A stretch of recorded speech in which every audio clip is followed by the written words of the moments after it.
that. So, that energy, right? We're going to go back to St. Lucia, but let's stay in Lagos a bit, okay? A young man has raised alarm, right? That the security of his own former school, an ex-student of a polytechnic in Lagos, right? Said that they sort of like stopped him or prevented him from gaining access into the school campus. He's an ex-student, right? He's got a business in that school that he is running. According to him, he's got like over 2 million naira business in the school. But the only reason why they won't let him enter the campus premises is because of his hair. His afro hair. In 2025, ladies and gentlemen, he shared this from Lagos. Excuse me. So what? I need to rubbish here. Oh yeah, got rubbish. I swear, look. Azam, just go this side, please. Please, got rubbish. Go. Call rubbish me pẹ̀lú hairstyle mi báyìí. Kí ló ṣe lè? Excuse me, two people coming into the school. Excuse me, they are rough fed students. I'm an ex-student. Just go. Don't push me. I say just go. Telling me. I have a business in this school. You are telling me what is the reason why I cannot enter? You know you are talking to me.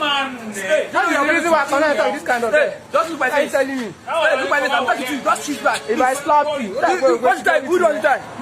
Who don't talk to? See, I slap you. I slap you. See, I'm good now. Since you don't come in with rough air, you are telling me that I must stay outside because of my inappropriate hair. You have trained me to know my rights, and now I'm telling you that I need an S-type permit for me to enter the campus.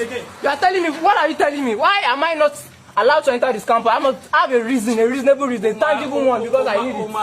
You say she calm down. Mr. Man, what are you telling me?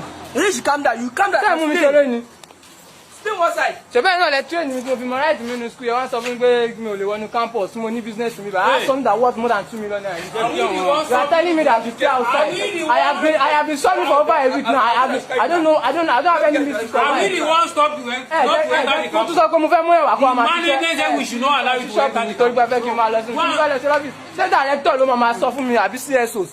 The CSOs has the head that is more rougher than this and now they are telling me that what am I supposed to do? These are appropriate heads. Just vigilante.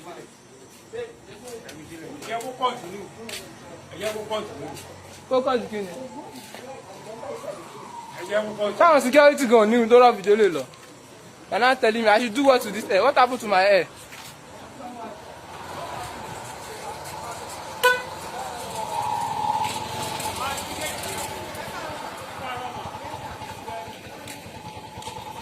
See them, you just came out of the campus now, see them.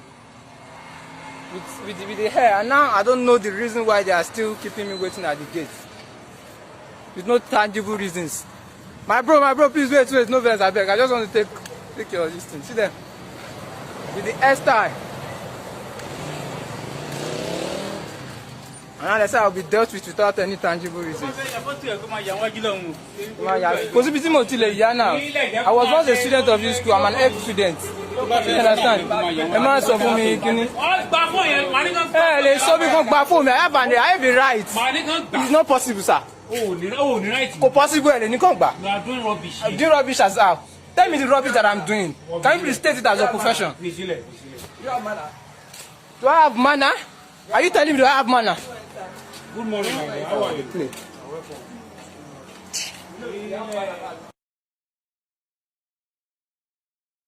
Students, current students.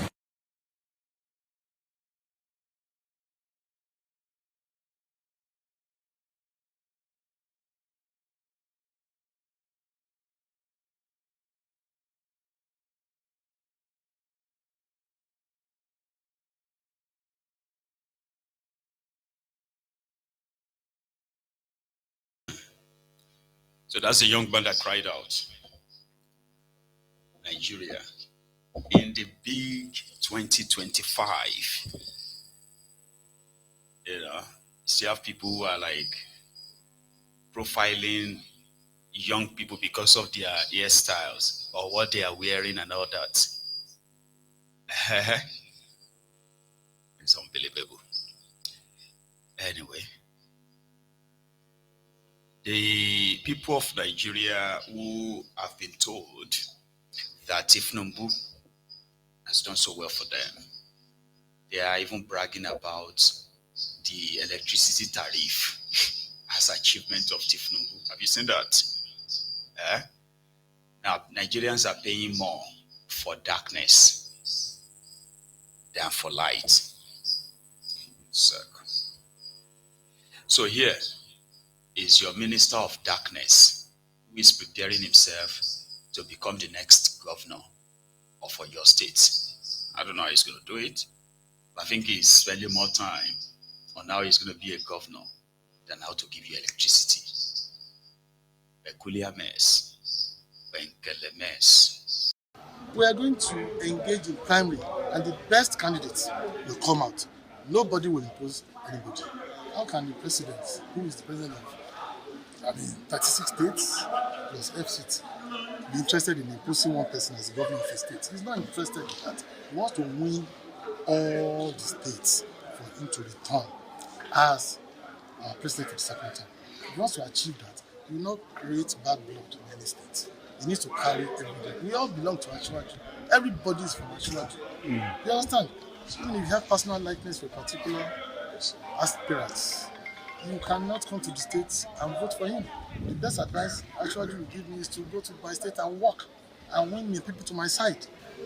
And I also believe in competition. Whatever is good is not the exclusive preserve of one person. Every other person would also like to become. It is encouraged. Competition brings out the best in everybody. I'm ready to engage in healthy competition. He's more interested in 2027. Eh? And he's got money to spend, like, he's a minister. So Tinubu is backing him. And that was him answering a question from their media there that even though he's got the upper hand, he's tried it before in 2023. He lost to Solo Makinde. So now he's going to have another shot at it. He's got money now. Yeah? A lot of you have paid so much for darkness. So where do you think the money will go?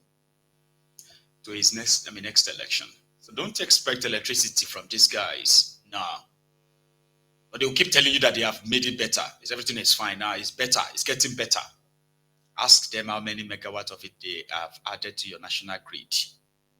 That is when the old Kalulu will start stammering. That is what is called Kalulu. Because I don't want to keep this for later in the evening, right? So I'm going to just share it here.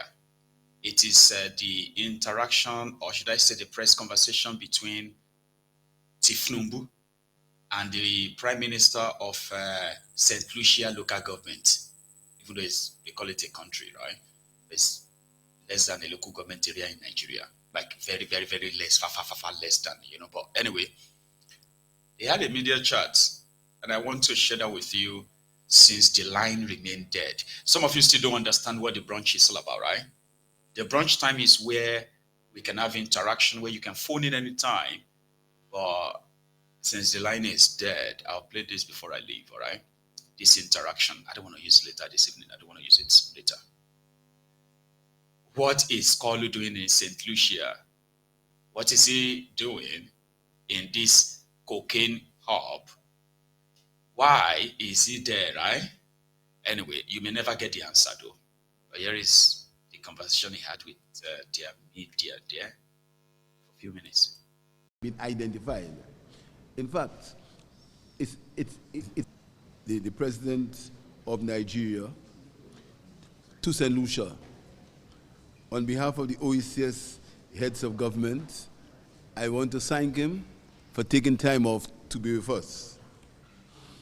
This morning, we held a joint session of Parliament where you heard from the president on his vision for the future relationships between the OECS and Nigeria. We held a high-level luncheon where the president outlined to us how the OECS would benefit from the country of Nigeria.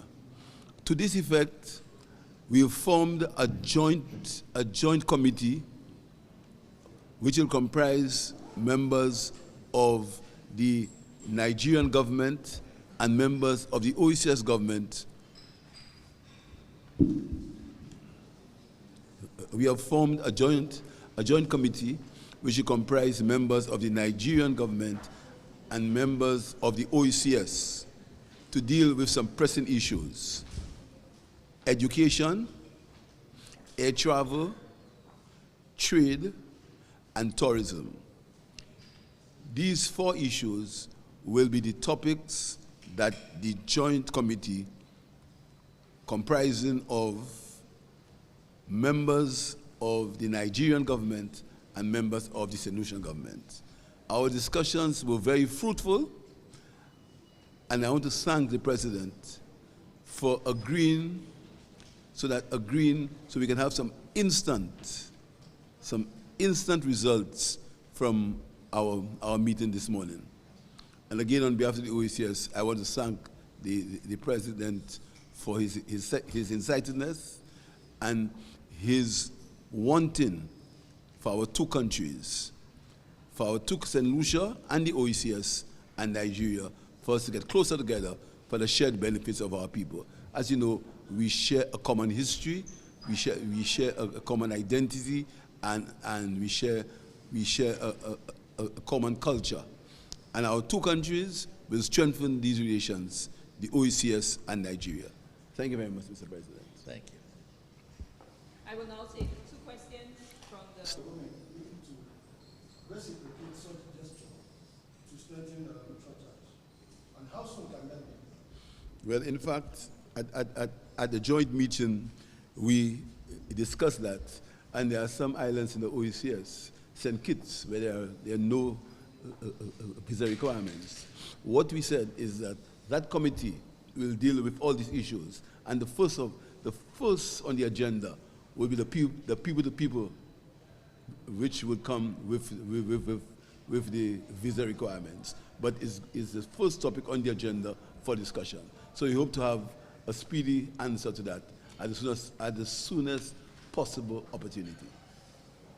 Okay, so I now invite 1 question from a local media house. From St. Lucia, please.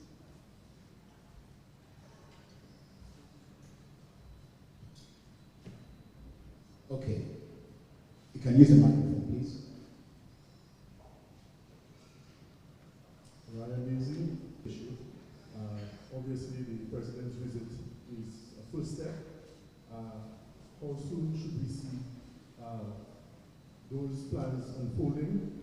And also, in more specific terms, the scholarship component? Well, I am very pleased that the President immediately instructed that a committee should be formed, or will be formed. That is going to happen almost immediately. We've named our OECS side, and the President has named his Nigerian side.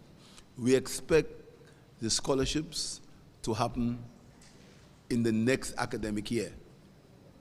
We expect students to be studying in Nigeria in the next academic year, based on the fact that the President has instructed that should happen, and the committee will deal with it. So in the next year, we expect the scholarships to begin.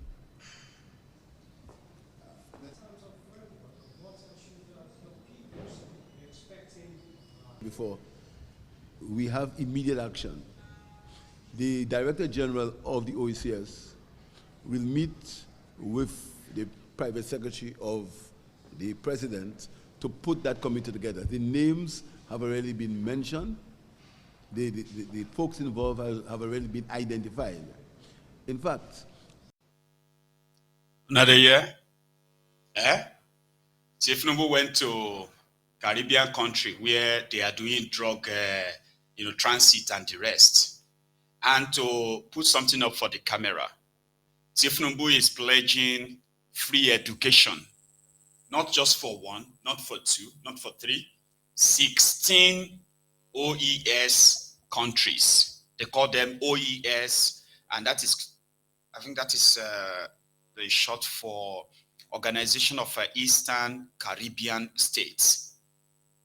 They call them countries, even though they're no more than the local government, right? But they call them countries, but 16 of them and their children and their students, right? They are free to go to Nigeria and get a free scholarship, education. Where is that money coming from? Tinubu, Mr. General Zabi?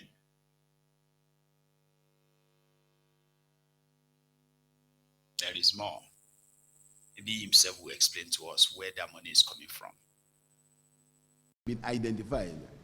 In fact, it's possibly the first time that we've had such immediate action to form a committee immediately. That happened today. So I want to tell you that we are buoyed by that. And I'm sure with the president's instructions and the president's goodwill and the way he has expressed his desire to help the region, we expect immediate and tangible results, particularly what the president calls the low-hanging fruits, which in that case would be the scholarships and the visa requirements. We expect that to happen almost immediately, as I said, probably within the next academic year, as far as the scholarships are concerned. Thank you very much. I believe we can take advantage of our presence in Parliament and ready to actualize our, dreams of getting closer to facilitate, business opportunities, education opportunity, capacity building, and look at other areas of agriculture and food security. We can easily do that by having, a working commission. And we don't have to look further away.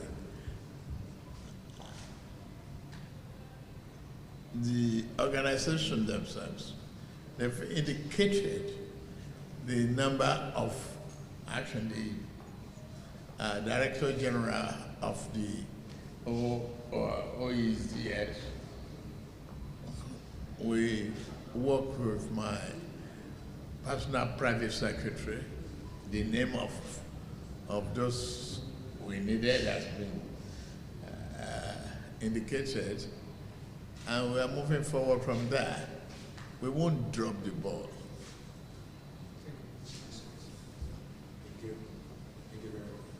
Thank you, Your Excellency. I will now open the floor for the final question from the Solution Press. Ryan Daisy again.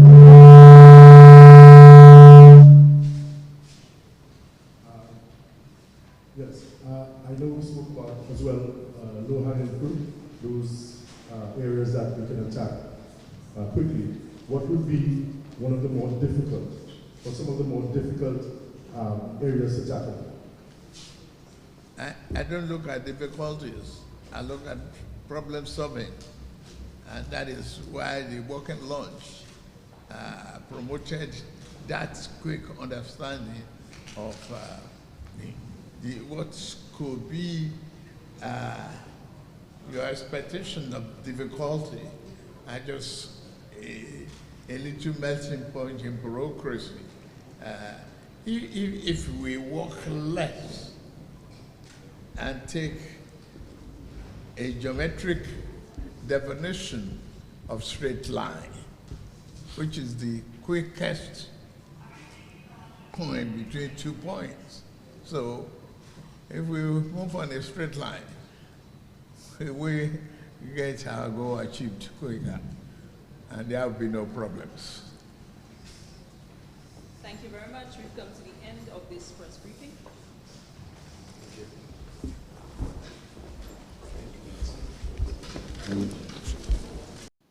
Kolu, promising free education. We can put the committee together sharp, so that. But you promise me that your people are not going to stop my people from doing business. No. This one that you have done for our island, everybody in the island is happy.